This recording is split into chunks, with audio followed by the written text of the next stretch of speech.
नंदनी जी, BJP के प्रवक्ता और बीजेपी के तमाम छोटे बड़े नेता बहुत ज्यादा घमंड में हैं, कॉन्फिडेंट हैं, ये बंगाल में बताएगा। लेकिन मैं तो इतना कहना चाहता हूं कि बंगाल प्रचार के दौरान कहीं कांग्रेस के पीछे मत पड़ जाना। आपका वहां मुकाबला टीएमसी से है, क्योंकि बार बार भूल जाते हैं पूरे हिंदुस्तान में जहां भी ये प्रचार करते हैं। राजकुमार जी, सर, ये हिम्मत तो की बात बंगाल देखते भी हैं जान रहा है, बंगाल भी जान रहा है, ये देश भी जान रहा हिम्मत की है, बात देखते हैं कांग्रेस आपकी। कहीं मुकाबले में नहीं वाह, है। वाह, आपने स्वीकार की ये चीज, आपने ये बात स्वीकार कमाल की, है। ये अच्छा लगा आपने कांग्रेस के स्वीकार किया कि प्रवक्ता खुद कांग्रेस accept कर कहीं रहे हैं। मुकाबले में नहीं है। ठीक है। कांग्रेस भारतीय जनता पार्टी के ठीक है, let him मुकाबले में complete. कहीं भी नहीं एक है। सेकंड, एक सेकंड, एक मैं सेकंड। धन्यवाद देना चाहता हूँ, आपने स्वीकार की ये बात आज। ठीक है, राजकुमार जी बात पूरी कीजिए। मैं कह रहा हूं ये भारतीय जनता पार्टी वालों के रोग हो गया है। ये सुबह शाम उठते बैठे कांग्रेस पार्टी को राहुल गांधी का कोसने का काम करते हैं।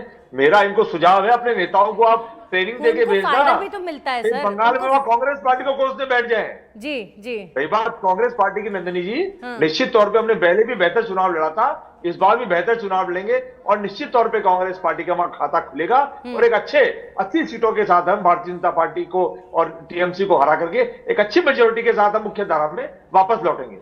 राजकुमार जी, लेकिन एक बात तो माननी पड़ेगी कि आपने इस बात को खुद एक्सेप्ट कर लिया कि बीजेपी का वहां पर कंपटीशन कांग्रेस से नहीं है, बीजेपी का कंपटीशन टीएमसी से, यानी दो ही खिलाड़ी हैं वहां पर। कांग्रेस पार्टी अपने वर्चस्व को बचाने का काम करेगी, ये बात तो आप खुद स्वीकार कर बैठे हैं सर। गलती सही सही मुझे लगता है आपने स्वीकार कर लिया है कि Congress is not in competition. जी नंदिनी जी, 294 वहां सीटें हैं। कांग्रेस पार्टी कभी सच्चाई से नहीं भागती है। 294 वहां सीटें हैं, 215 पे टीएमसी में, 77 पर भारतीय जनता पार्टी है। पिछली बार वहां कांग्रेस की एक भी सीट नहीं थी। तो हम कैसे भारतीय जनता पार्टी के साथ झूठ बोलते हैं कि हमारा मुकाबला भारतीय जनता पार्टी से, टीएमसी से? हम वहां अच्छा चुनाव हमने पहले लड़ा भारतीय था, जनता पार्टी निश्चित तौर पे उससे बेहतर चुनाव हम लड़ेंगे और मुख्य धारा में अधिकतर वापस सीटों पे भारतीय के जनता साथ पार्टी लड़ेंगे। दूसरे इस नंबर बात पे का है वहां कांग्रेस पे, पार्टी के तमाम जो बहुत कम अंतर से चुनाव हारी है। तो अच्छी बात है।